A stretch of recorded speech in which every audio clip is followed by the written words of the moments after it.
torsinya nih 310 Nm. Kalau tenaganya sendiri sekitar 270-an horsepower ya. Jadi lumayan bertenaga dengan sebuah untuk sekelas mobil listrik. 0 ke 100 itu cuma 7 sekian detik, nggak nyampe 7,9. Jadi 7 kecil untuk 0 ke 100-nya untuk akselerasinya.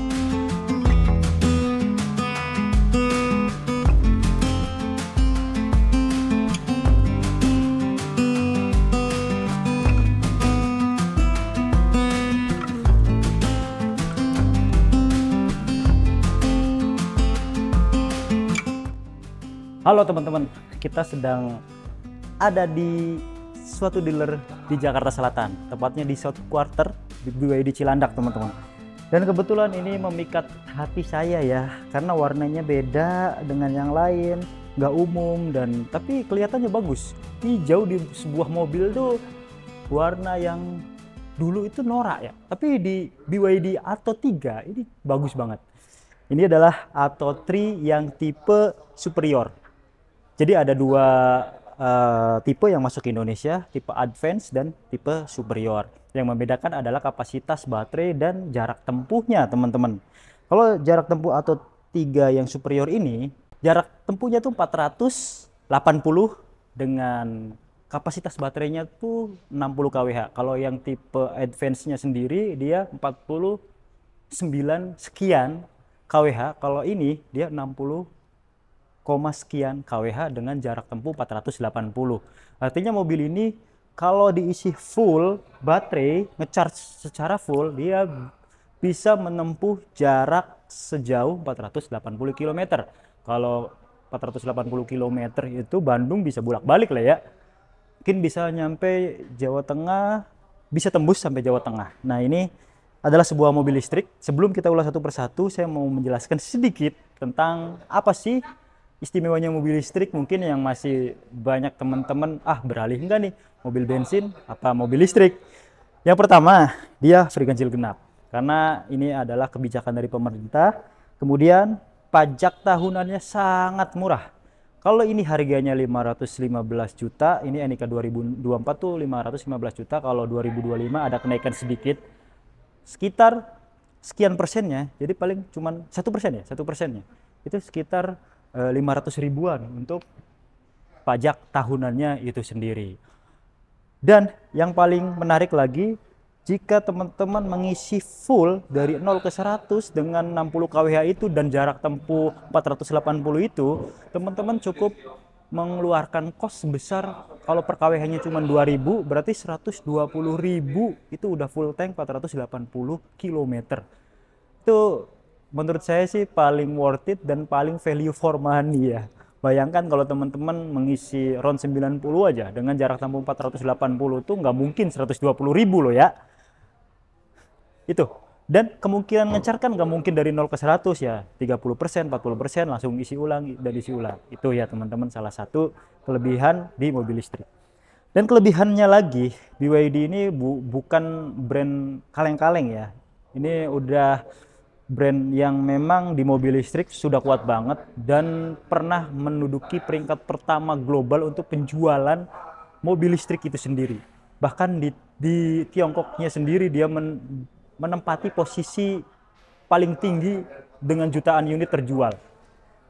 Dia istimewanya BYD dengan mobil listrik lain, dia sudah dilengkapi dengan baterai yang istimewa ya. Jadi blade baterai ini salah satu baterai keunggulan dari BYD. Dia diklaim tahan panas, kemudian tahan tusukan. Ada uji coba pengetesan ditusuk paku dia nggak meledak. Kalau baterai yang lain itu ada bisa dibilang meledak ya kan. Kemudian daya tempuhnya atau daya tahannya yang lumayan lama. Karena sudah ada yang membuktikan di Indonesia sendiri, di armada, salah satu armada yang biru itu udah 800.000 km, tapi masih kapasitas baterainya atau kesehatan baterainya masih 80-90%. Artinya mobil ini di atas 1 juta kilometer pun masih kuat.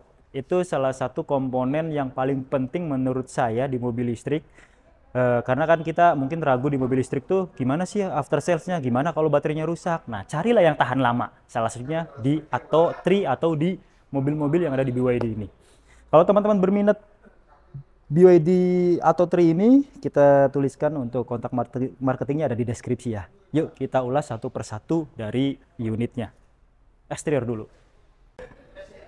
Nah teman-teman, tadi salah satu istimewa kelebihan BYD dibandingkan mobil listrik lain ya, dia punya blade baterai yang sangat kuat, tahan benturan, tahan tusukan, dan untuk durabilitasnya juga mumpuni banget, panjang banget. Lalu dia sudah menggunakan E-Platform 3.0 yang artinya mobil listrik ini memang dipergunakan untuk mobil listrik yang mana bodinya itu didesain untuk mobil listrik yang ada baterainya.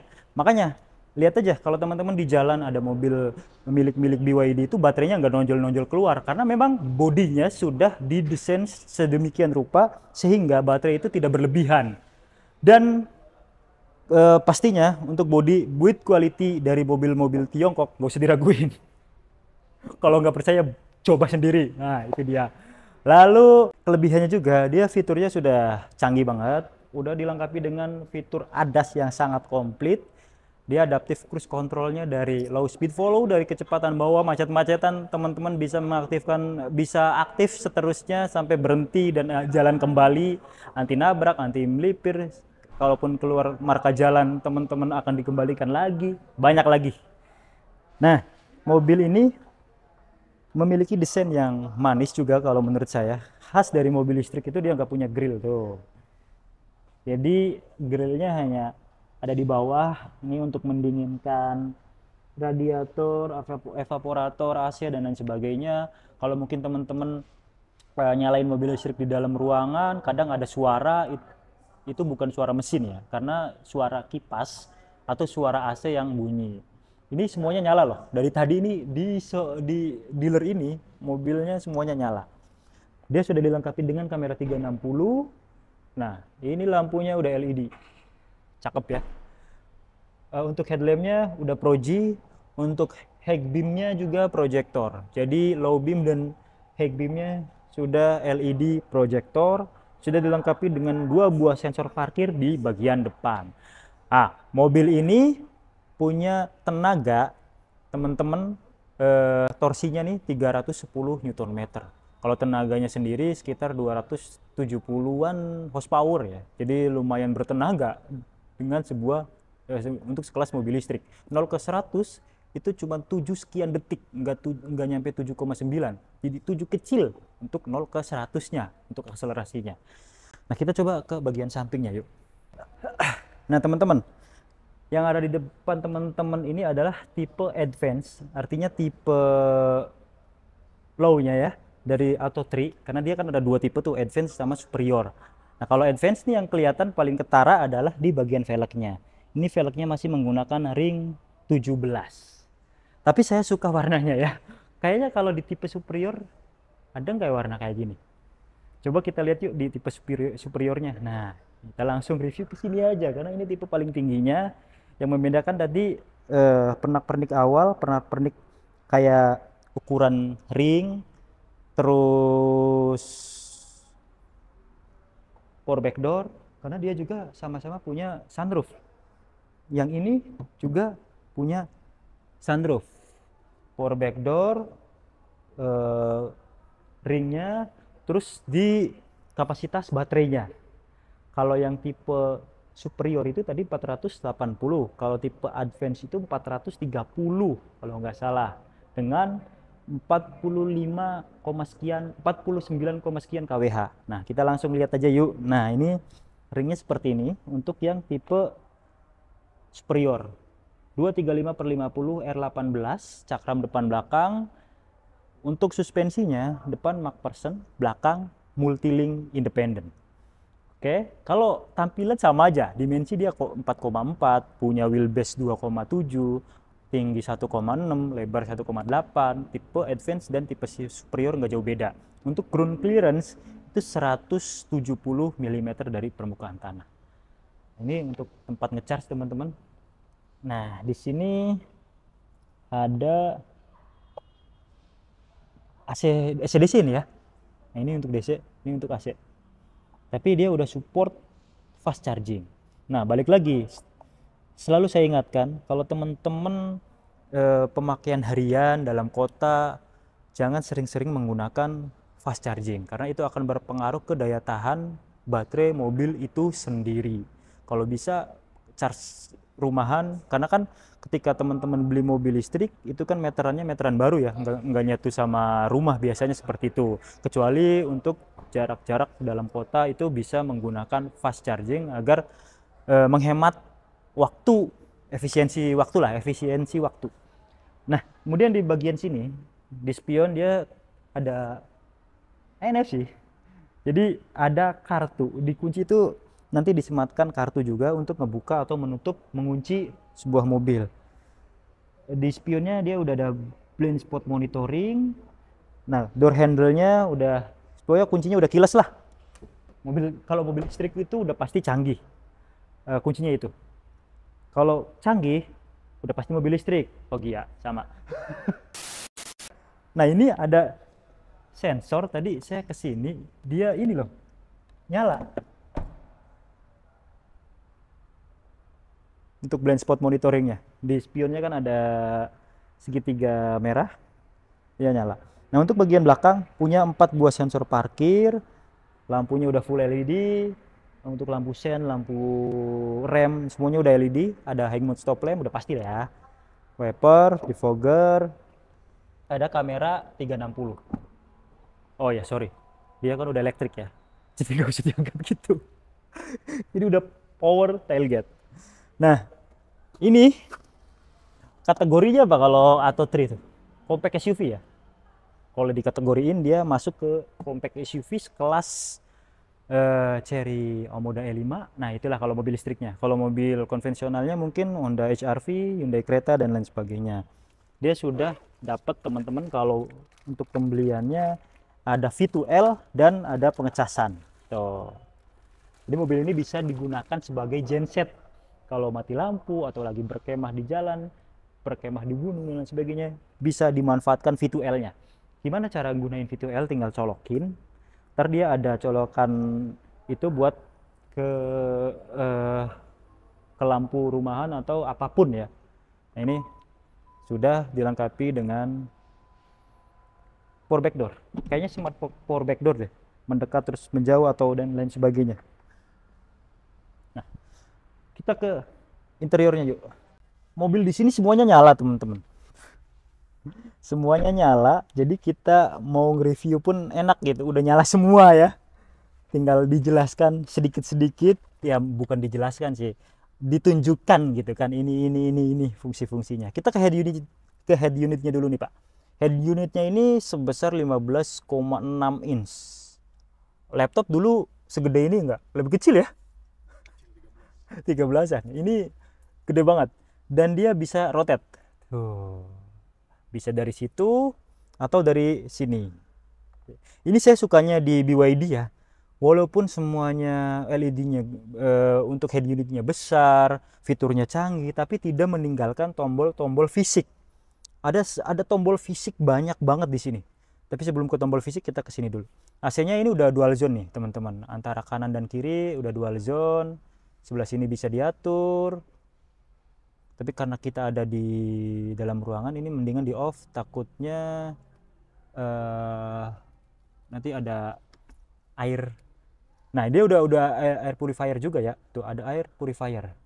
AC-nya dimatiin aja nih. Off. Karena di dalam ruangan ntar ada air yang menetes ke bawah.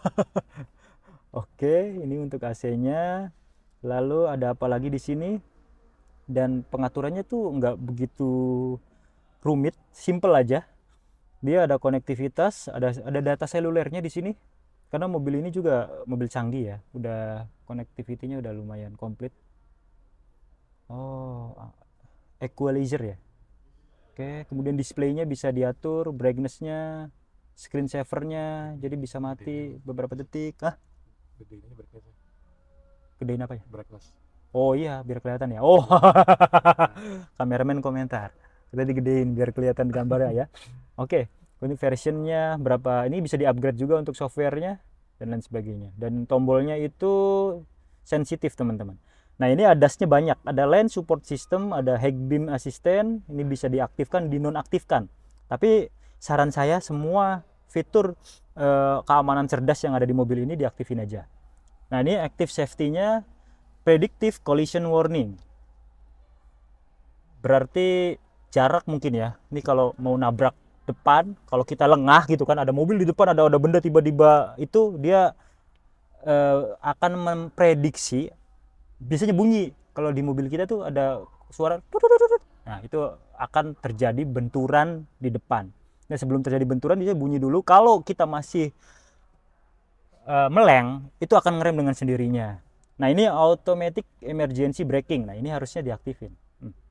Tuh ada fitur di sini animasinya otomatis ngerem kalau teman-teman tidak nginjek ngerem. Tapi kalau teman-teman injek rem, umpamanya ada mobil tiba-tiba ngerem mendadak, terus teman-teman udah yang injek rem, dia nggak bakalan ngerem mendadak, aman, tenang aja.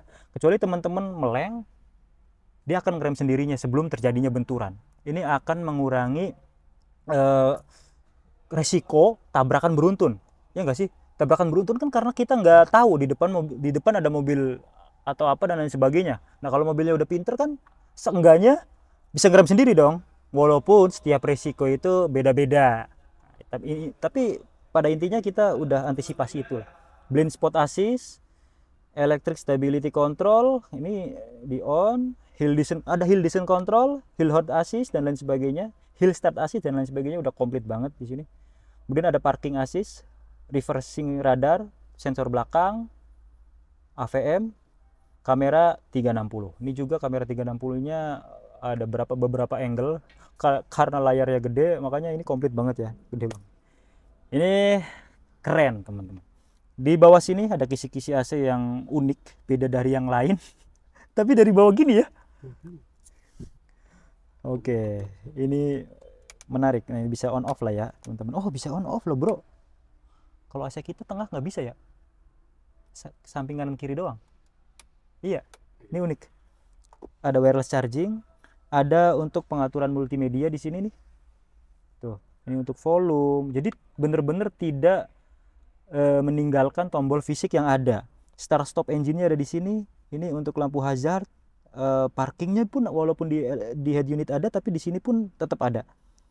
Ini nih blind spot monitoring untuk on off kan blind spot monitoring ya teman-teman, yang dari sini.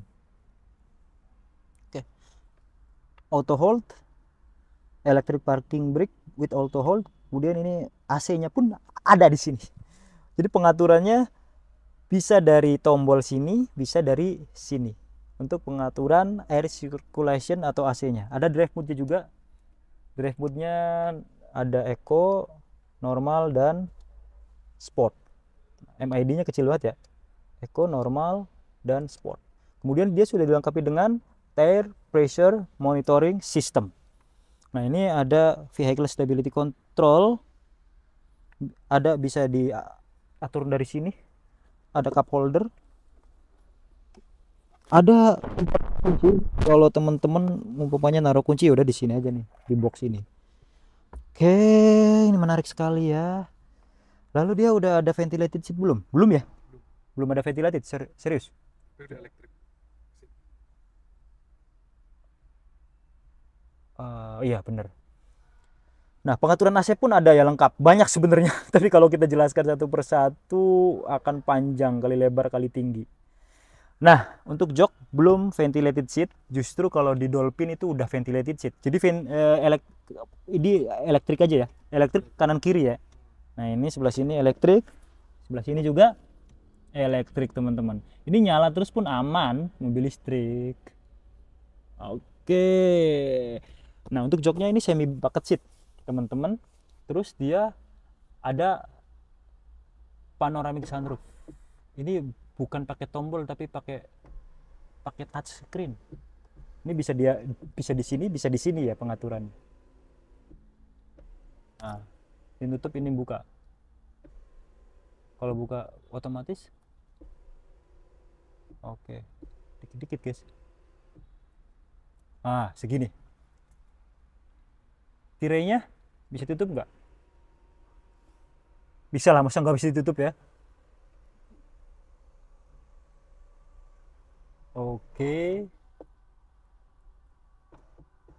Oh, ini untuk tutup tirai. Sorry, sorry, sorry. Nah, teman-teman. Jadi sebelah kiri untuk buka ininya, sebelah kanan untuk nutup dan buka tirainya. Nah, kita ke bagian sini dulu karena dia semuanya untuk power window-nya udah all auto. Terus unik ya. Ini pegangannya kayak gini, desainnya warnanya tuh banyak gitu. Tapi bagus dilihat. Terus di sini ada ambient light, ada speaker. Di sini juga ada speaker. Di sini untuk ngebuka portal gate-nya, power back door-nya. Tuh. Bisa dibuka dan ditutup lagi dari sini. Nah, untuk ke bagian setirnya udah tilt dan teleskopik pastinya. Tapi walaupun dia sebuah mobil compact SUV yang notabene itu membuat sebuah mobil SUV ya, tapi untuk posisi mengemudinya asik loh. Bisa serendah ini, tuh lihat. Kalau teman-teman kurang terlalu rendah bisa ditinggiin. Nah, artinya mobil ini fun to drive banget ketika dikendarain. Nah, walaupun bukan head unit ya, MID-nya kecil banget, tapi informasinya tuh lengkap. Di sini ada informasi lane keeping assist, blind spot monitoring, adaptive cruise control, kemudian ada tire pressure monitoring system, nanti akan kelihatan ketika teman-teman berkendara. Ketika udah jalan kelihatan, oh mobil nih kurang angin nggak di keempat rodanya. Nah, di setirnya ada steering switch, ada ini untuk multimedia sebelah kiri, sebelah kanan dan sebelah kiri untuk mengaktifkan atau mengatur fitur ADAS-nya, lane keeping, adaptive cruise control. Ini dipisah ya. Biasanya kan ada tuh mobil yang lane keeping dan adaptifnya itu disatuin, kalau ini dipisah. Nah, bahkan kamera 360 bisa di sini. Keren ya. Jadi kalau teman-teman parkir atau mau belok kiri kurang yakin nih, tinggal tekan ini. Jadi kelihatan kita lebih presisi lagi untuk belok. Menarik. Jok bagus kulitnya. Ini kayaknya semi atau bahkan mungkin Nappa leather nih, karena kulitnya lembut dan empuk banget. Kalau di tengah kayak gini mirip-mirip pada umumnya mobil-mobil Tiongkok. Sekarang kita ke baris kedua yuk. Nah, ini ya. Ketika mobil ini dilipat, pelipatannya 40-60. Ini sebelah kanan 40, sebelah kiri 60. Dan bisa tembus ke bagasi belakang. Artinya kalau kurang tempat penyimpanan, teman-teman bisa dilipat aja joknya biar lebih luas. Nah, kalau dalam posisi duduk, wah, lega banget ya. Wih, empuk loh. Ini joknya empuk banget.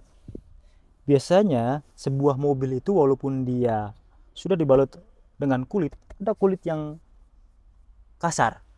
Kalau ini kulitnya lembut dan empuk. Dan di sini ada ventilasinya. Lalu ada armrest disertai dengan cup holder. Panoramik, jadi teman-teman masuk mobil tuh walaupun atapnya hitam tetap luas. Dan mobil ini nuansa warnanya tuh nuansa warna yang menenangkan ya, apalagi sudah dilengkapi dengan ambient light. Keren. Ada 2 buah colokan Type-C sama USB. AC-nya pun pengaturannya, kalau pengaturannya kontrolnya dari depan, tapi di sini bisa diatur nih apakah ditutup atau di on offin di sini. Keren. Mungkin itu aja teman-teman. Kita sedang ada di BYD Cilandak. Kalau teman-teman berminat dengan mobil ini, kebetulan di 2024 masih ada di harga 515 juta. Nomornya kita cantumkan di video.